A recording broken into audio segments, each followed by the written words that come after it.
meetings have been very helpful for me this week. We've received a lot of good information, a lot of good input, a lot of good ideas. We've had some really nice discussions about different things. I'm very thankful that you're here tonight. And I guess I should introduce myself for people that don't know me. My name is Mike Tupper, and I'm the police chief here in Marshalltown. I've been here just over 3 years, and it's my honor and pleasure to serve you as your police chief. I think we have a great community. I'm very proud to call Marshalltown home. We've had some difficult issues the last 90 days, no doubt about it. I'm very proud of the efforts of the police force. They've done a nice job of investigating those crimes and addressing them quickly. I think they've done a really good job, phenomenal job, as a matter of fact. I think it's important for us as a community not to confuse a spike in crime with a trend. And I think when we're looking at crime in Marshalltown historically, I think we have to, before we start talking about trends, we have to look at data over a 12-month period, a 3-year period, a 5-year period, and even a 10-year period. And I think if you look at the historical data, you'll find that violent crime in Marshalltown is not that high, it's not that common, and it's not out of line with a lot of other communities that are similar to ours throughout the Midwest. That doesn't mean we don't have problems, though. We have some issues that need to be addressed. And we're trying to figure out a way to do that because it's going to take a community effort. I have an opportunity to talk to a lot of people on almost a daily basis, groups, individuals, and they ask me, how can we help or what do you need to be successful? And the easy answer is we just need your involvement, your input. We can't be everywhere at once. And as community members, we all have a responsibility for policing in our community. And so we're trying to figure out the best way to get you involved. And it's easy to get people involved when we have critical issues occur, or we have events of the last 90 days. People want to get involved, but we need to keep you involved throughout the year. And so these meetings have been helpful for us. I think they've been eye-opening for some of the people that have attended. And we've had a really nice turnout. I remember when I first organized these meetings, I was talking to my boss, Randy Wetmore, just walked in here. And I wasn't sure what the turnout would be. I thought maybe 4 or 5 people might show up over 3 meetings. I didn't know. We've had a really nice turnout. So, and the nice thing about it is after you leave here today, I know you're going to go talk to 4 or 5 people, and they'll talk to 4 or 5 people. And we want to get this information out. I work for you, and we want to make sure that we're providing the best services that we can. So, having said all that, I'd be very happy to entertain some questions or comments at this point. Yes, ma'am. Underneath the Bible, along with the Okay. the south part, there's under both sides there's ponds. Yeah. But the south side, there's graffiti there now. Yeah. Is that graffiti of concern to you? Or, I just don't understand why it's been there so long. It's usually Okay. Well, I'm glad you let us know because we'll if you can put that on your list, Brian, and we'll have somebody go take care of that because we do try to knock that graffiti down when we're aware of it. We do see graffiti from time to time in our community, and usually the question comes up about gang activity, and that's been a common question over the course of these meetings. Do we have organized gang activity in Marshalltown? No, we don't. Do we have some wannabes? That's how I would describe it. Sure. Do we see the occasional person that comes into Marshalltown, maybe from other communities, that we can verify has legitimate gang ties? Yes, that does occasionally happen. Do we have street gangs in Marshalltown or gangs on corners? No, we don't. We don't. And the gang problem in Iowa in general, over the last 10 or 15 years, I think law enforcement in Iowa has done a pretty good job job of addressing those problems, attacking those problems, and it's not very easy for these groups to have any kind of success in communities, especially communities like Marshalltown, because we have enough time and resources to, if something like that starts to really attack it. Okay? We're not seeing an organized gang ever here. Captain Mike Hank, and he's worked here for over 30 years. And Mike, why don't you talk a little bit about your perspective, I guess, related to that issue? Well, the meeting that we had the other night, I brought up a little history lesson to everybody. I'll see if it works again tonight. Who remembers the bar Mom and Dad's? Anybody remember that bar here in Marshalltown? Well, I remember it was here. Okay, Tom. That's safe. That was almost like that? Almost worked. Yeah. Mom and Dad's was a biker bar that was in Marshalltown for years in the 70s and the 80s, and at that time, it was the hangout for some rather notorious biker groups. The Sons of Silence, the El Fisteros, even the Hells Angels, Hi. from time to How are time, you? would be seen in Marshalltown. When Mom and Dad's closed up, when the Pastime closed up, when the strip clubs closed up, then the venues for the bikers dried up, and so they left. Those were what you would call organized gangs that we had here in town, but those were 30 years ago, 35, 40 years ago. Are the Sons of Silence still prevalent? Yes, they are. Are we seeing kind of a resurgence? Yes, they are doing some recruiting. We have noticed that, but they are traditionally in the Boone area. That's where they're headquartered at. But we do see them from time to time. They will be here in town, but they don't wear their colors like they did back in the 80s, where it was more of a status symbol. Now, if you're seen wearing your colors, you're attracting a lot of attention to law enforcement, as the chief said, and they've become a little more sly, a little more sophisticated in the way they operate. They still like to ride their motorcycles, they still like the ideology, but they want that somewhat softer appearance, so that it's less attractive for us to notice them. Any other questions? Yes. I'm a former student teacher, and we would often have refresher meetings, about statutes or some kind of gang graffiti on papers, and we saw that. So I kind of like for you to talk a little bit more about how you said the wannabes, but you don't feel like we have gang activity. So how do you distinguish between those two? If we see our students making those signs, flashing signs, dressing a certain way, how is that not gang activity? Well, because we don't have organized efforts of kids or groups working together as a criminal enterprise to commit crimes, okay? Just because somebody's drawing graffiti or doodling on a notepad doesn't necessarily mean that they belong to an organized criminal enterprise gang, okay? Kids are, they can get a lot of this stuff off the internet now. They see a lot of this stuff on mainstream media and television and things of that nature. Just because they've shown an interest in graffiti or wearing a certain item of clothing doesn't necessarily mean that they're involved with an organized effort to commit crimes. Because when you ask me about gangs, I'm thinking about organized efforts of people trying to commit crime. Okay, and a lot of times it's selling drugs or it's committing burglaries and fencing stolen property, things of that nature. We don't have those kind of organized efforts. Do we have the occasional kid that has an interest? Absolutely. And do we show concern when we become aware of that? Absolutely. But in the 3+ years that I've been here, we've not had any, again, organized efforts by people to come together as a group to commit crime.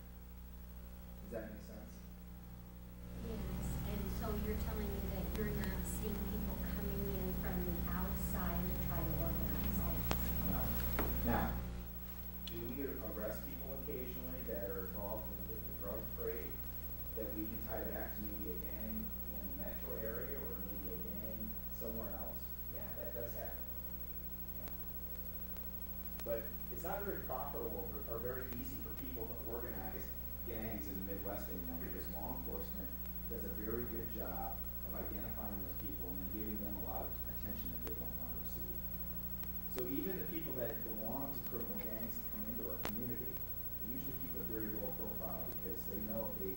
try to organize or they try to have any kind of outward presence, they're going to get a lot of negative attention from law enforcement. I think sometimes when we start talking about gangs, that leads us into the immigration or diversity discussion.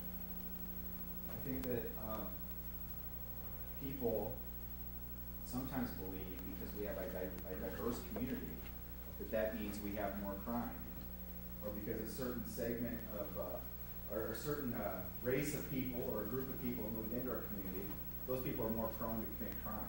That's not true. Those are myths. That is absolutely not true. And I've worked in 3 communities now, 2 of them very, very diverse. That's just simply not true. Most of the people that we arrest here in Marshalltown are Caucasian. And most of those people are from Marshalltown. And even at the last, I think it was the first meeting we held, a discussion came up about 2 of the last violent offenders we arrested, Mr. Morales and Mr. De Los Santos. They were both United States citizens. So we can't assume just because somebody has a Hispanic name that they shouldn't be here, that they're undocumented. And we also can't assume just because we have a diverse community that we have more crime or more drugs. That's just simply not true. I was the police chief in Nevada before I came here. Small community, probably about 98% white. We had a drug problem. Drugs are a problem everywhere in our state, unfortunately, everywhere in the country. These are issues that we're dealing with. Our diversity as a community is not causing these problems. And I personally think that our diversity is one of our strengths, one of the things that we should celebrate. Sometimes people try to equate the fact that we have a high Latino population with having high crime. It's just simply not true. So, sir, Yeah. so these are just rumors about the Burmese population not getting along with the Hispanic population? Because if those are just rumors, there's some pretty strong rumors going around Yeah. that those 2 groups do not like each other. Well, it's true that there was a clash of a group of kids at the high school recently. One group belongs to Burmese race, the other group belongs that are Latino. A group of kids. It wasn't all Burmese and all Latinos having a problem. It was 2 small groups of kids. Now, are we going to have some cultural clashes from time to time? Yeah, we are. And I think the school district is doing a very nice job of trying to educate and manage those issues. But just because 2 small groups of kids have a problem doesn't mean we should automatically assume that all of these people are having problems. How is the department able to handle the Burmese situation? I'm sure most of them are very good, kind, decent people, but how can you communicate? The same way we've been communicating with the Latino population for 25 plus years now. We use interpreters. So you do have some Burmese interpreters? Well, we have to use language line frequently. We do have a small list of people here locally that we can use. We've started a little over a year ago. We started some outreach efforts with the church here in town, and we've held some outreach meetings with the Burmese and Sudanese, and we've had some very successful outreach meetings with the Latino community. So we are working to build relationships with everybody in Marshalltown. When I first took this job, I was quoted in the paper as saying that it was my commitment to serve the entire community, everybody. I didn't really have anybody in mind, particularly when I said that. I just think it's important that everybody here feels like the police department is here to serve them. I got some hate mail because people felt like that I should only be serving certain populations in the community. I don't believe that that's my job. It's my job to serve everybody, and that's what we're doing. Do we have some challenges because of cultural issues or language issues? Certainly we do. But our staff has done a really nice job of trying to overcome some of those challenges. It's a process. You have some officers now, and I'm not familiar with this, and you can hopefully answer this for me. Do you have several officers now who can speak Spanish? No, we don't. I'd love to have more. We have one 911 dispatcher that's bilingual, and we have one officer that's bilingual. It's been a struggle for us to recruit people with language skills. Certainly would be helpful. It absolutely would be helpful. Absolutely. Yes, sir. Well, when you deal with Burmese, there's 2 different groups of Burmese, and they're very different. Got no knowledge. And that's, there's just a lot of different, and even with the Latino population, you've got to decide, it's the difference between Scandinavians and Germans. Yeah. But you know what? The differences are, I find exciting, quite frankly. When I applied for this job 3+ years ago, I was at a point in my career where I could make some choices, and I wasn't necessarily looking for a job. I was looking for an opportunity for personal and professional growth, and my wife and I wanted to move to a community that had diversity and offered the excitement and the opportunities that a diverse community offers. And again, I think that the fact that we're diverse and we have all these different groups in our community is one of our strengths. And it's something that we need to capitalize on. And oh, by the way, it makes Marshalltown special because we look like the rest of the world. And Iowa is slowly going to be catching up to that. But we're special because of that, and I think that's something we need to celebrate. Well, and I want to compliment you because you are very visible in the community Yes. and attend events where we are to celebrate our diversity. And so I compliment you particularly because Thank you you. are visible. Thank you. There were some people the other night said they were tired of seeing me. So, I'm kind of tired of being on the news too. That's not something I particularly enjoy. I get a chance to speak to a lot of people and talk to groups, and public speaking isn't exactly something I get excited about. But it's important to me that the community knows who I am and feels that they can approach me and talk to me about their concerns. And I know we've got staff here tonight that all feel the same way. And we're looking for opportunities to engage more people and to build more relationships. Because I believe that if you know somebody at the police department by first name, you're more likely to call and ask for help when you need help. And so that's what we're trying to do. It's a tough task sometimes because we are a busy police department. And our 3 to 11 shift right now, we try to get them involved with community policing activities, but it's a challenge sometimes because that's our busiest shift, and they're going call to call a lot of days. But we are always looking for opportunities to engage the community, and these meetings have been a good opportunity for us to do that. Yeah, Chuck? Mike, could you talk a little bit about the Neighborhood Watch program for us? Actually, I'm going to have Brad Mossett come up that'd here be and do great. that. Cool. All right, so we've had the Neighborhood Watch program here in Marshalltown in the past, and it kind of fizzled away a little bit. And one of the problems that we're facing as a society as a whole, not just Marshalltown, but people don't know their neighbors anymore. And the Neighborhood Watch program is an excellent way for everyone to get to know their neighbors and also help us out at the same time. It's something that doesn't cost the city much money, if any. It doesn't cost the watch groups much money, if any.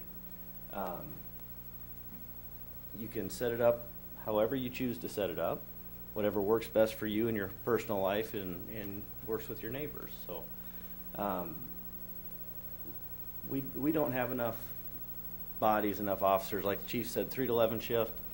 I'd be surprised if by the end of the night they aren't going call to call to call. It happens very frequently. And at those times, we may have a couple of cars on one side of town, a couple of cars on the other side of town, and one officer to cover the rest of the city. So when things like this are happening, we need you guys' help. And the Neighborhood Watch program is an excellent way for you guys to be an extra set of eyes for us. Because when we have one officer, or even when we have 5 officers to cover the entire city, or 7 officers to cover the entire city, if you think about how much space that is, that's still not enough eyes. So having the additional set of eyes from you guys helps us focus our efforts where they need to be. Yes, Okay, ma'am. so when something's happening that maybe you need extra eyes, Mhm.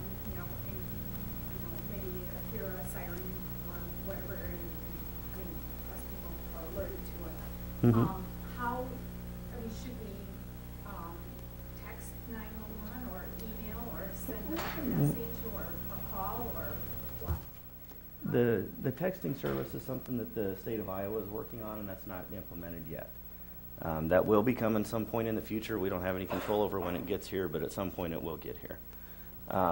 Right now you have 2 options to call a non-emergency number or to call 911. Either way, it depends on the situation. If it's something where somebody's in danger and you need to hurry up and make a call, 911 is your best option. Now, if you are out, don't have a phone book beside you, you can't remember the police department's non-emergency number, call 911. We need to get the information.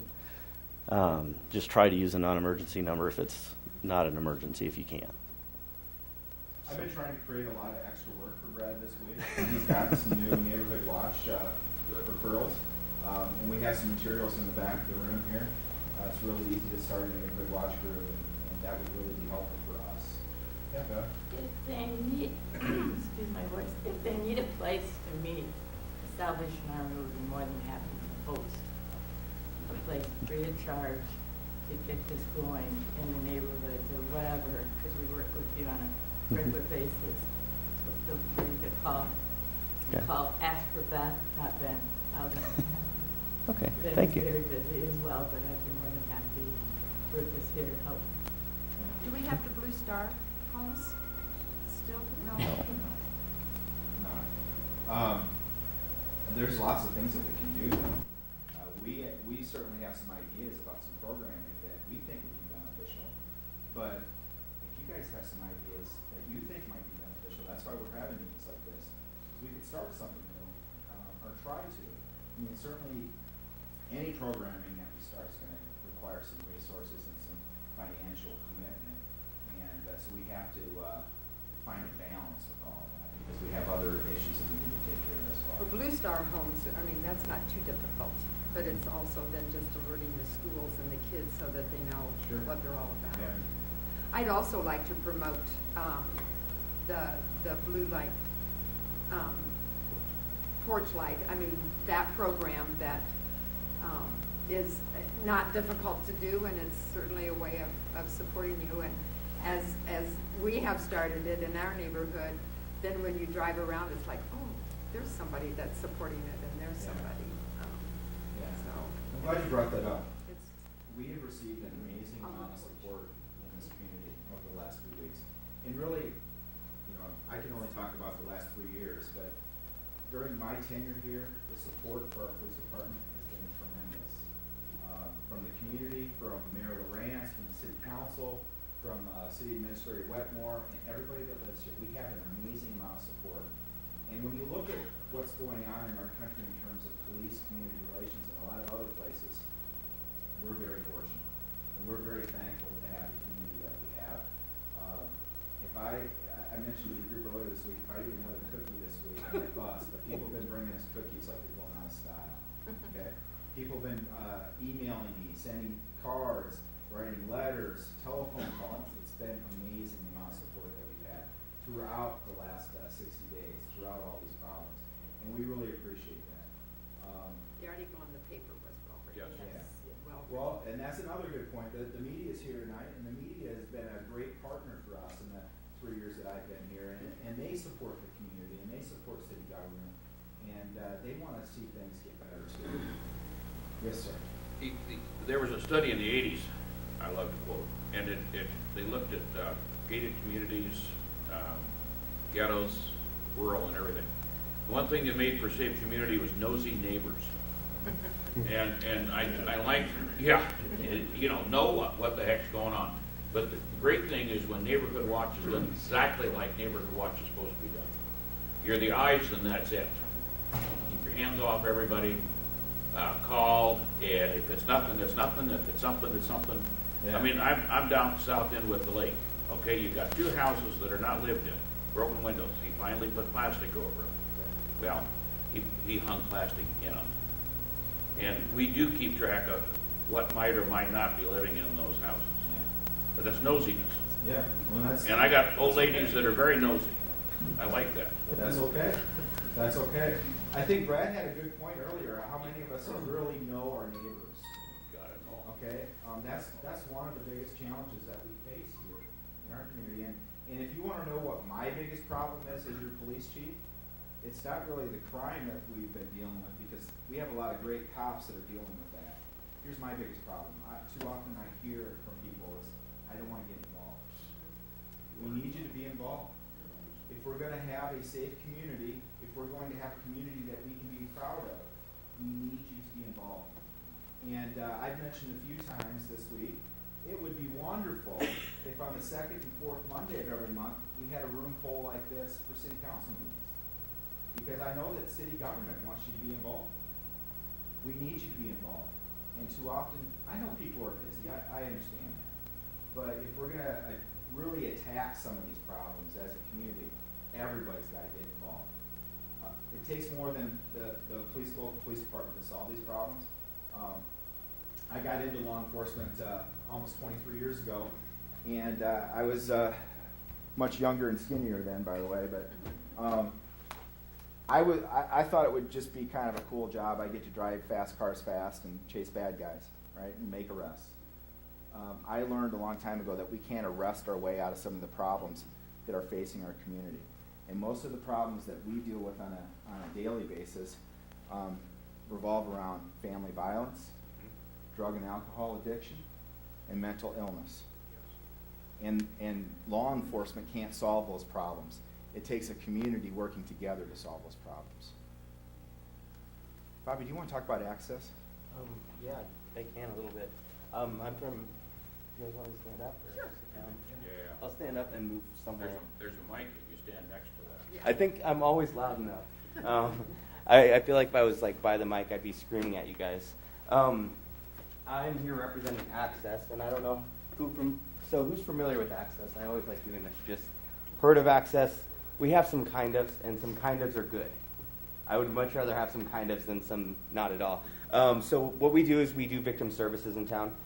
We work with sexual abuse victims, domestic violence victims, offering services. We have services for Spanish-speaking victims too, services specifically for male victims as well. My job at Access is working around male victims and talking about some of those barriers that male victims may encounter. So really it's just how do we serve all victims in the way that kind of works best with them. And then in addition to that, we do a lot of community engagement work, a lot of community education work, a lot of training volunteers in the community to where the community as a whole is more well-versed on sexual assault, domestic violence, intimate partner violence prevention work. Working a lot in the high schools to do sexual assault prevention programming, domestic violence prevention programming. One exciting thing going on in the high school right now, I don't know how many people are familiar with it, but we're training, have trained a group of mentors in the high school to step in when they see issues of dating violence, when they hear issues of sexual harassment, sexual violence, and engage their peers in these conversations and engage them in conversations regarding prevention of these problems, which is a really exciting program. That in addition to a lot of work being done with Not in Our Town in general, and what Not in Our Town is doing kind of for this town in regards to violence prevention is really exciting stuff too. So I do have like different things as far as, what can you do to be involved, to get involved with Access. We are doing a volunteer training here in February, and it's going to be a volunteer training for Marshalltown, for volunteers in Marshall County. So hopefully we get some people from Marshall County wanting to volunteer in Marshall County. It'd be really exciting if we get a large group. And so I did bring some flyers for that too, if you guys are interested. Do you guys have questions about our services, I guess, or what we do? Are you gonna put those in the back? I'll put these wherever. I'll go hand them out one by one too if I need to. You have cards to hand out, I just have, I don't have any of our general business cards. but you do have them? Yes. I don't have any general business cards on me right now. That's But fine. I do have pamphlets too. Did somebody at the office, or, She works in our housing department. Okay, oh yeah. because sometimes, we see stuff and Yeah, we could definitely, we'll run discreetly some leave by. it on a table. We'll run some by Monday. That would be, Nobody's in town tomorrow. I'm not in town tomorrow. We'll run some by Monday for you. You mentioned the Not in Our Town. Can somebody talk more about the walk for tomorrow morning at 7 a.m.? I mean, the distance, or? I don't know. All it was 7 a.m. Yeah. tomorrow morning at the courthouse, I think. Yeah, I don't know much about that, just for what I saw on social media. And that's a private group, I guess, that's organized that. There's been a lot of small groups getting together, organizing certain things. I know that there's a violence awareness march planned for tomorrow afternoon, starting at 3 o'clock. And there's the run tomorrow morning as well. walk around, but it had Yeah. no distance and, There are 3 different, I'm Chuck with KFJB. Okay. I ran a story, and the way I understand it, the contact lady's name is Amber Danielson, and they are offering 3 different routes, a 6-mile runner-walk, a 3-mile runner-walk, or a mile runner-walk. And the group is called Running with a Purpose. Right. And they meet apparently every Saturday morning to run. And the run tomorrow is designed to, demonstrate the pride that we have in Marshalltown, frankly. And so I do know, as you alluded to, they're meeting at 7 a.m. And is it at the courthouse? It's free. If you want to participate, it's free. And they will go over the routes of those different routes that they've planned. And they also have a leader that will guide you along should you want to run or walk those routes. So that's what I know about it, and I'm excited to hear about it. Yeah. It's a really big thing. and I got it on email, but run for the purpose and then 7 a.m. tomorrow at the Yeah. courthouse. Running with a purpose is what they call it. In the event tomorrow afternoon, it's my understanding they still plan to start at 3 o'clock, and they're going to start down on the 1200 block of West Church Street, and they're just going to walk from there to the courthouse, and once they get to the courthouse, the event's going to be over. But it's just a little bit of an awareness get-together. So, and hopefully it won't be snowing by then yet. I know the snow is coming. But I mentioned to you that one of my biggest challenges is getting people involved. I also want to tell you, though, that one of the great things about Marshalltown is so many people do get involved. I've lived in 3 different communities now as an adult serving as a police officer, and Marshalltown has the spirit of volunteerism and the spirit of wanting to help people with a worthy cause. Phenomenal. I know of no other communities like Marshalltown in that way. And when you think about a lot of the different projects and stuff that have gone on over the last couple of years, whether it be raising money to expand a school or the roundhouse, or when the police department was trying to raise money for a canine program, people step up to a challenge. I was involved with the United Way effort this year. People stepped up big time to that challenge. And we raised more money as a community than we'd ever raised in the history of the United Way here. Lots of people want to be involved and lots of people want to help. We're very unique and special that way. We could use more help, though. There are plenty of problems for us to attack together as a community. And the police department cannot do it by ourselves. City government cannot do it by ourselves. We need the community to be involved. What else? What would be your 4 or 5 or 6 most common arrests aside from traffic? You know, you mentioned domestic abuse. Yeah. I read the paper and Well, I'll tell you that when people call me to complain about stuff, it's traffic. well, We get worried about the violent stuff, but it's traffic that I get most complaints off. When we're talking about arrests, and Brian or Mike step in, but I think it's usually domestic violence stuff, family violence issues, property type crimes, alcohol related crimes, OWI, stuff like that. What else am I missing? The base on that, a lot of that's mental illness, self Medication. medication, and that gets into, that's not what your job is. That's another whole ballgame. The cops have a really tough job because we have to be social workers, we have to be mental health counselors, Yes. and the problem is when somebody's under the influence of alcohol or drugs and they're angry and they're amped up and they're having a mental health crisis at 3 o'clock in the morning, and all that's out there to respond are the police. The cops do a great job and they get a lot of training to try to deal with those problems. They're not mental health professionals, and trying to counsel people in the middle of the street at 3 o'clock in the morning is a no-win task for us. Decades ago, maybe 30, they had a program where they popped a mental health person in the unit, especially those the bad hours. Yeah. And they were out, so that you had a third party that would somewhat be around. Again, the cash flow went on that, and that's long gone. Polk County actually has a very successful mobile crisis response team. Yeah. That's been very successful for them. We don't have that here in Marshall County. Maybe that's something as a community we want to talk about. That's not anything for city government to start or the police department to start. That's going to take a community effort to make something like that happen. Yes, ma'am. So what are the drugs that are most predominant now, and also like those caffeinated drinks, are they an issue? I hope they're not, because I drank a lot of caffeine. Usually hyped up ones. Yeah, no. Vitamized and whatnot. Yeah, the drugs that we commonly see, marijuana, methamphetamine, that's what we commonly see. Prescription drug abuse, big problem. A major problem, it's a problem that a lot of people don't even think about. Prescription drug abuse is huge. So which drugs?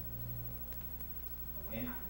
well, oxycodone, stuff like that, anything that you can kind of get a high from. Yeah.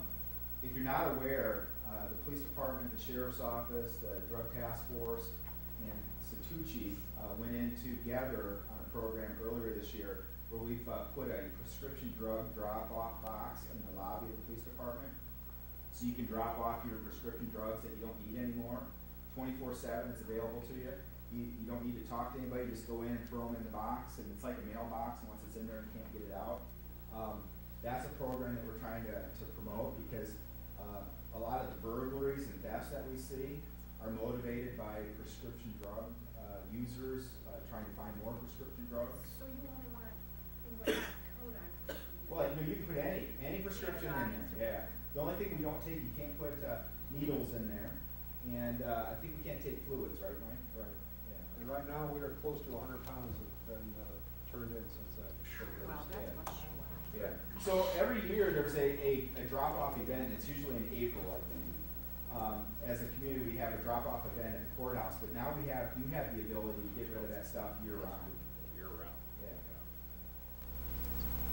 24 hours a day, 7 days a week. Yeah.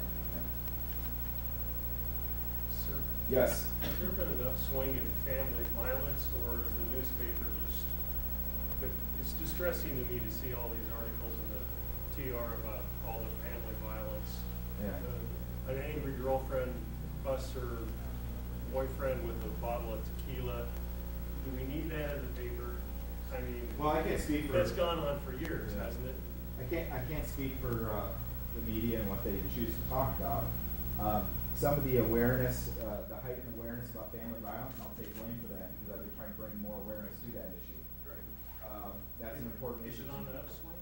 I wouldn't say it's on the upswing, but we're trying to combat that issue.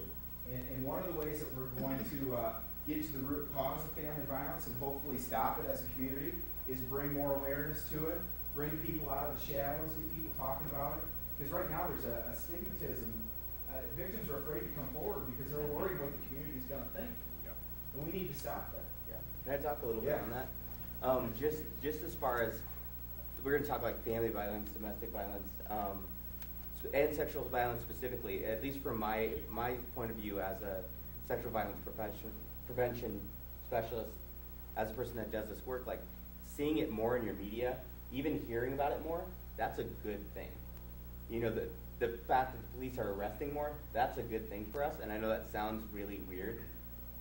The same thing on college campuses, when you see more reports going out on college campuses right now, that's a good thing, and that sounds really weird to people when I hear that.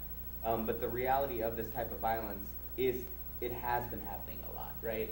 And an increase of it being reported and an increase of you seeing it in the media more cannot be taken as an increase in the violence itself.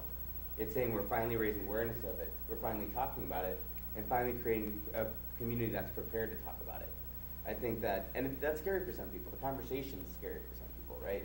A lot of people feel like they're not prepared to have conversations about domestic violence, about sexual violence, and I think there is some reality to that. But what we're also doing is creating communities that are more able to have those conversations, and you're watching more victims and more survivors feel like they deserve services and they deserve support, and that's a really amazing thing, because there's more people getting the help they do deserve, and the more that a community says, like, we've helped these people do deserve support, the more that perpetrators are saying, like, we should really watch our behavior because we're not getting away with it anymore. That's right. You know? Here.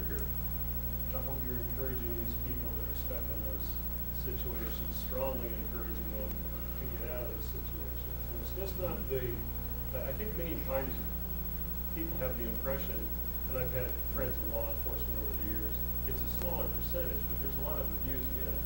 Oh yeah, and that's why I have a job.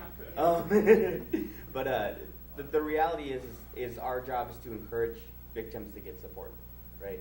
And that is the goal, and creating communities that have the capacity to support victims and have the capacity to engage everybody in conversations that lead to the prevention of these of domestic violence and sexual violence. So I think over the course of my career, things have gotten better in this regard, but there's still a lot of victim blaming. yeah. And we need to get past that. There's still a lot of, I talk about community involvement. We have too many people that believe, well, that's a family problem. So even though I hear the lady next door getting a snot knocked out of her, I'm not going to call because I don't want to get involved with a family issue. Okay, we need to get involved. That's the only way we're going to stop these cycles. We got to stop them. And they can be stopped, and people can be rescued. I grew up in a very abusive household. I'm a success story. I shouldn't be here today in this position, certainly. But it took people getting involved to get me the help that I needed in my family life. So we need to work together as a community to address those problems. And definitely on the end of victim blaming and some of the statements that we do make towards victims, the reality is the police are doing their job. The judicial system, I honestly believe, is set up to do its job. But unless we create a community that thinks first to support victims, to believe victims, the judicial system can't be effective, right? Until we create juries that are sitting there, community members that are sitting there, that say, like, it's not your fault and we will support you. And we are here for you. And that's kind of what my job is to kind of help with that. Yes, ma'am. Can you talk a little bit about the morale within the police department with all of the headlines and publicity of what's been going on? How are you guys doing? Yeah, we're tired.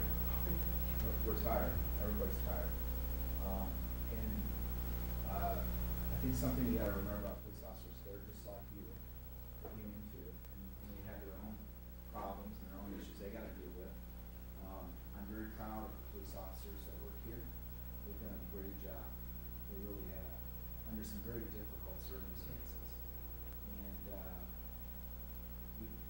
we've got some people that put in a lot of hours. Everybody in our force has been impacted by this at some level. We have some people that have worked an extraordinary amount of hours and continue to do that. I mean, everything's kind of quieted down. We've made some arrests, but you forget about all the paperwork that's got to be done and all the follow-up that still is continuing with these cases. They've done a great job. I know they're tired. We have some police officers in the room. If anybody wants to talk about morale, I would invite them to do that. Chris?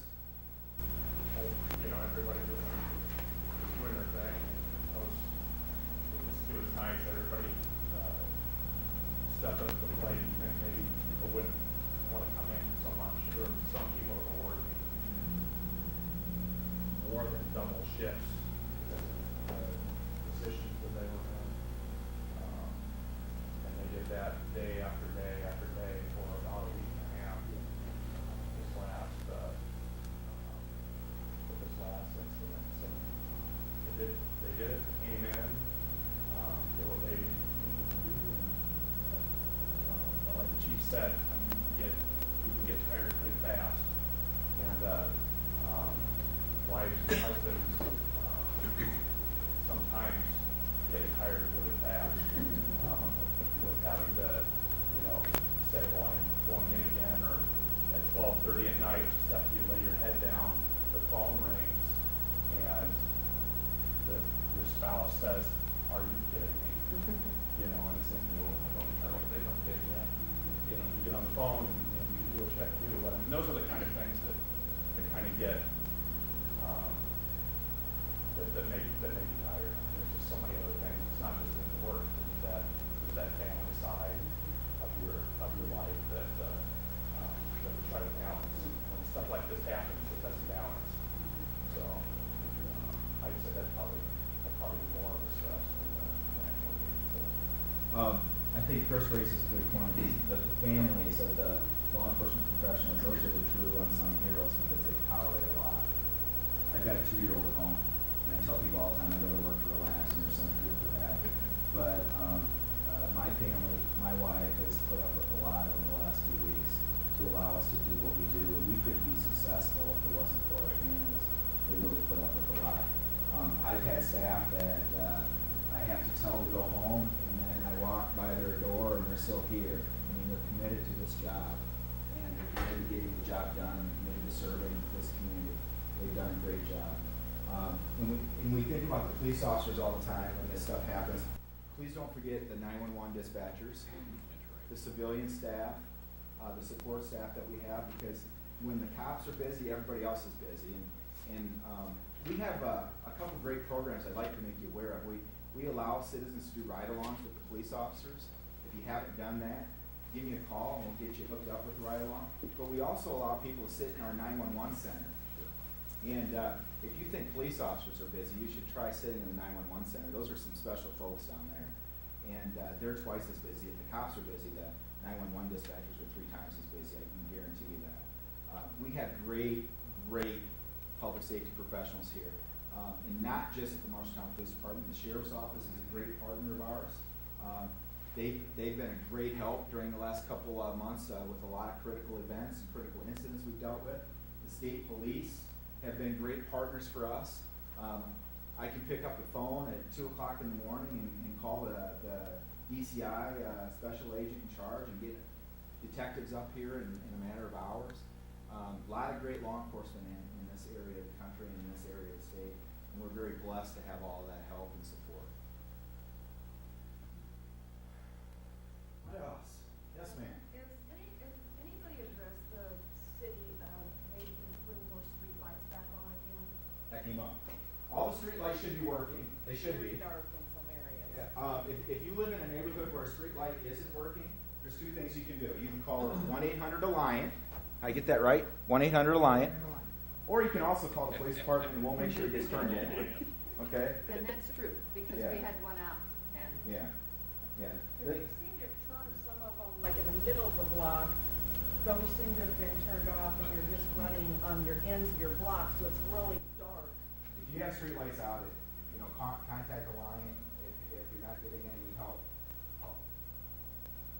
For your councilman, Yeah. I'll drive out anytime and look at the street lights. Whatever. Yeah, 'cause my neighbor just got broke into, and it is so dark around our neighborhood that you wouldn't have been able to see if anybody was at his house or not, Yeah. so. They're not turned on. It's not on. That's a great opportunity for, again, the community getting involved and helping us. Because we're not always aware of those problems. And Alliant deals with the street lights, so we can just make them aware and they'll get it taken care of. And like, I have a business downtown, and at night you've noticed people kind of milling around. I mean, you guys kind of aware who's kind of roaming the streets?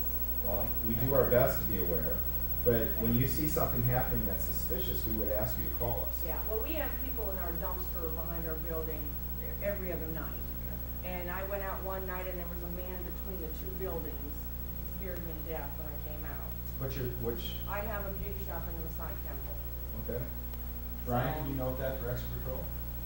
Just, it's just a little scary to come out and there's somebody jumping out of your dumpster. Yeah. It's like, hello? Yeah. Say, can I help you with something? Oh, no. Yeah. They don't tend to do things around there because the probation officers are upstairs. Uh-huh. It's like they'd be dumb to do things in the building where their officers are, but, Sometimes they're not right. Yeah, I mean, they'll look on the doors at night, they'll come by and shake them to see if they can get in, so. Yeah. I've had an opportunity the last couple years to do a lot of violent intruder type training. And one of the things we always talk about is trust your gut instinct. And if you see something and your spidey senses are going off and your gut is telling you that something's going on here, those are the times that we would like you to call the police. And we'll get somebody out there as fast as we can to check on it. We've had some occasions of coming in the shop and being a little leaky. Yeah, call us. We're here to serve. What else? I was just going to comment on a lot of the mental health issues and drugs turn to drugs, because they know it's the temporary cure. We don't really talk about the importance of the church and God in our lives, you know, and particularly, you know, the gentleman mentioning the media. It'd be nice, you know, when I go to different churches, I hear so many inspirational stories of how God has touched their life in some small way. It'd just be nice to hear some of those stories in the media more. You can get them on Facebook, but in the newspaper to inspire people and to give people the little seeds that maybe there's something else, another alternative in our, you know, things like that. I'm glad you brought up the churches because we have a great church community here, and we have a church community that's doing a lot of great things. That's another example of community getting involved and helping with these problems. I appreciate you bringing that up because there's a lot of people in our community that are trying to help folks that have drug and alcohol issues and mental health issues. And we couldn't do our job without some of these groups, by the way. Thank goodness for some of these social service groups, church groups, private groups, Salvation Army, United Way, a lot of these groups trying to help people because we would have a lot of problems in our community if it wasn't for all these folks working behind the scenes to provide services and give people help when they need help. We're fortunate. Is there a DEC team here, the Drug and Endangered Children? Is that active? Yeah. You want to talk about that, Chris? Do you know about that? Deck team? Yeah. I don't know. Anybody? Mike? Yep. Yeah, What there's a does it deck team. stand for? Drug Endangered Children. Drug endangered Come- children. Drug Endangered Children. Mike, do you want to come up here? Yep. The DEC team is still in place. It's comprised of law enforcement, in which Detective Sadie Weekly, who works for me, and myself are members of. Joel Phillips from the Sheriff's Office is a member of that. The Department of Human Services takes part in the DEC team meetings, and the representatives from Child Abuse Prevention Services. Their Crisis Care, which is a phenomenal program that law enforcement is able to utilize. We meet monthly to go over current cases. Sometimes we meet more than that if the need develops. But anytime that there is a drug raid or something like that, and there are children that are found inside the home, our DEC protocols are put into motion and the children are removed from the household, either by court order or by 24-hour protective order, which can be issued by law enforcement. The child is given to a crisis care worker.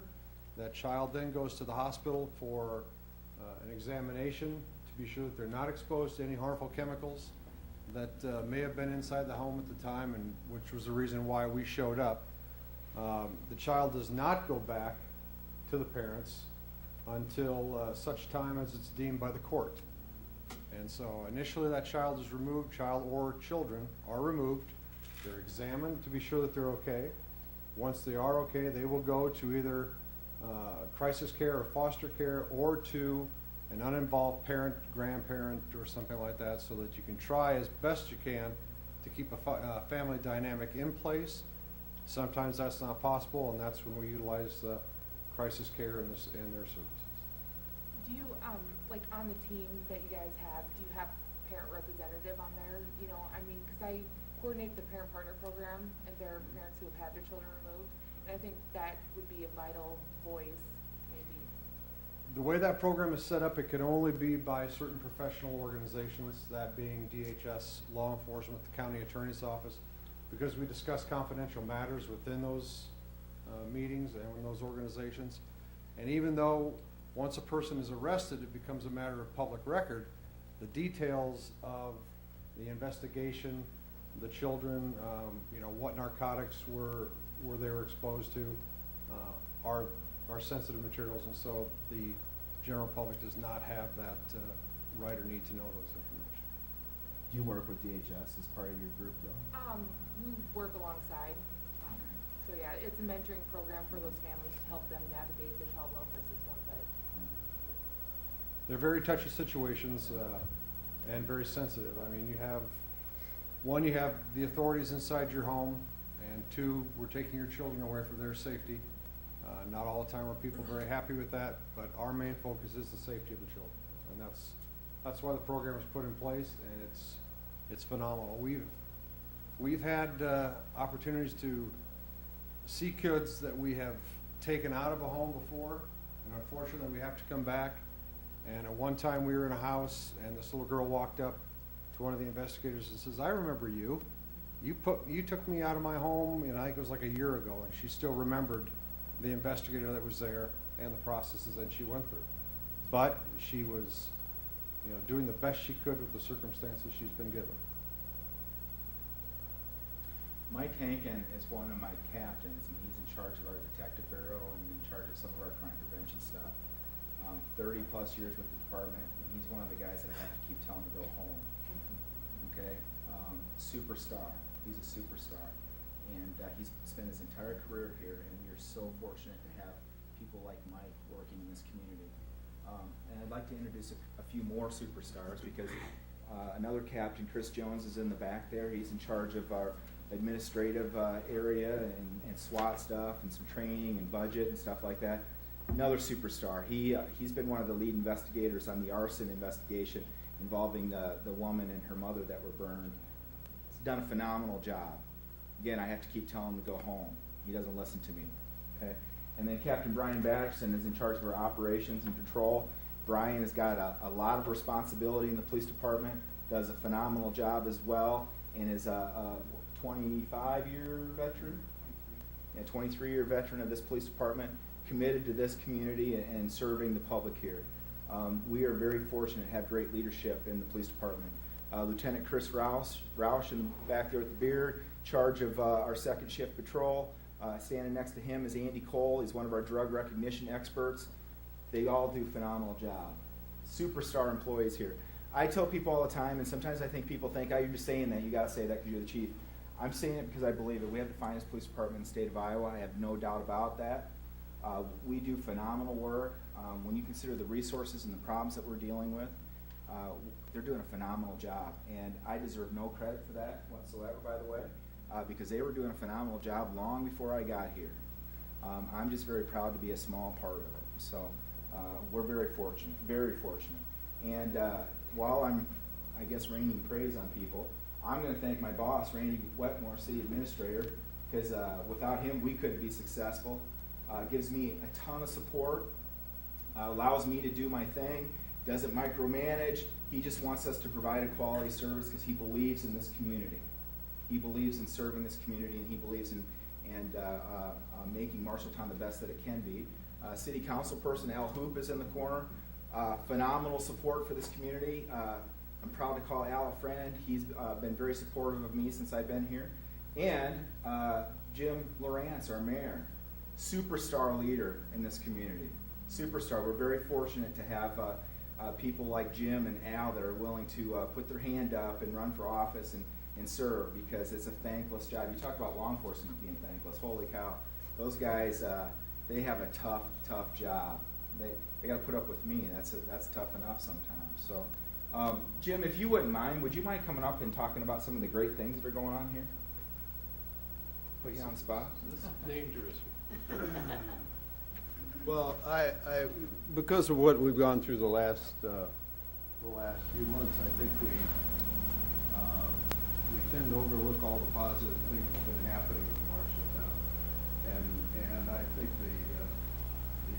the evidence of that is simply a matter of driving down Center Street with the new hospital going up, the new retail activity with Comm and Chevrolet, Dunkin' Donuts, which surprisingly is really exciting. Marshalltown Mall and the activity that's going on there with Holly Lobby and some of the other stores and potential occupants for retail space. And you go farther up the street to the downtown area with Tall Point Towers. If you haven't been through that, that's a beautiful building. And if you simply go across the street, catty-corner across the street to the old Iowa Wholesale Building, there are a few of us that had the opportunity earlier in the week to take a tour of it. In my mind, it's even more beautiful than the Tall Point. It's a large room, remind you of a really more metropolitan area with the high ceilings, exposed beams, but just a magnificent job. And then on Main Street, farther this direction, you have the Kibbe building, which is going to be remodeled. Just received a grant of $1.3 million. 1.3 million. 1.3. $1.3 million to renovate that building and do retail and offices on the first floor, housing on the second floor. And, those are just dollars, though, and just things. As Chief has mentioned, the real positive thing, I think, about Marshalltown has to be the people. The people that raised $3 million for roundhouse renovation and $5 million for a new Catholic school and $2 million for a new Christian school. And that's all done by volunteers for the most part. It's not people that are hired to do that. As Chief said, you don't find that in many communities. If you've never lived anywhere besides Marshalltown, I don't think you realize what a unique community you have. And there are people from all walks of life. Yesterday we had Chief had one of these meetings, and a lady mentioned that this was just people with a lot of money that giving to these, and it is the roundhouse, and I know at least one of the school projects. There were a lot of people that were donating $5, $10, whatever they had in their pocket, and alone, it's not a lot of money, but with the number of people that were doing that, it comes to a significant amount and a big impact. So, the last thing I think probably is the Menards project, which was just really announced in full on Monday. And that's a project that is a real partnership between the city and private business.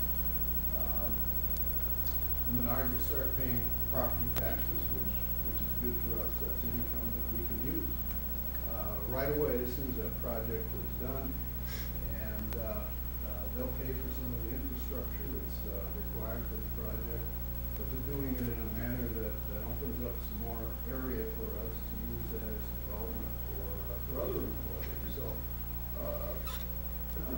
it's a business that looked all through Central Iowa for a location, and they chose Marshalltown, and they chose it for a reason, because they thought it was a great community in which to operate. Not a great community necessarily that was the cheapest place to go, but for them, the best community. And they did look at quality of life as one of the factors. So, I would end by saying we are very, very fortunate to have the quality of the police force that we have here. This last 3 months, their work has gotten a lot of attention, a lot of praise, but that's really just the kind of effort that they put forth every day of the week, every day of the year. So our thanks to Chief and his force. Thank you. Thank you. There are a lot of great things going on, and sometimes it's really easy for us to get caught up on the negative stuff that's happened, but there's a lot of really cool stuff happening here too. And I think as a community, there's a lot of things that we can do to make Marshalltown stronger. I think what I've learned from the past couple months is there's a lot of people that want to get involved and help, and we need your help, and we appreciate that. And I think we're going to come out of all of this a lot stronger. Yes, sir. Does Marshalltown compare crime per capita or whatever the statistics are? Yeah. We're very comparable with other communities our size in Iowa and in the Midwest. Our crime rates aren't any higher or out of whack with what I would expect.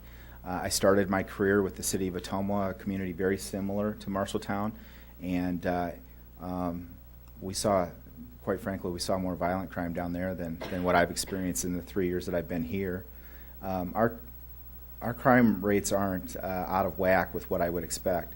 And that goes for the drug issue too, because I think a lot of times we have the impression that Marshalltown is somehow the drug capital of the world, and it's not. Do we have a drug problem? Yes, and I'm not trying to undersell the drug problem here.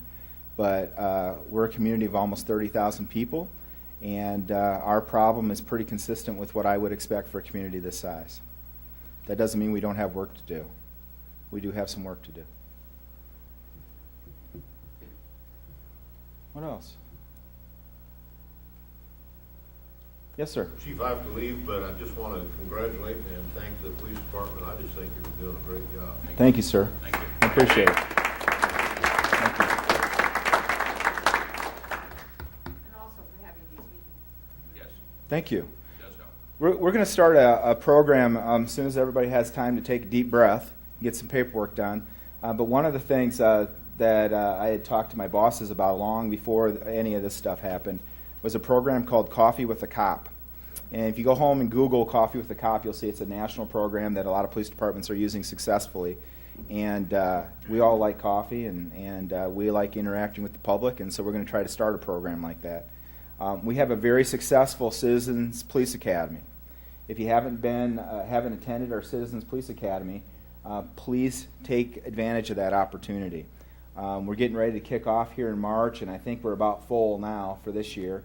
But that's been a very successful program for us, and it's a great opportunity for you to get to know police officers. You hardly see me at all, which is maybe a good thing. You get to see a lot of other people that are doing great work in our department, and you get to see the kind of problems that they're dealing with. So it's a great opportunity to learn more about your community and your police department.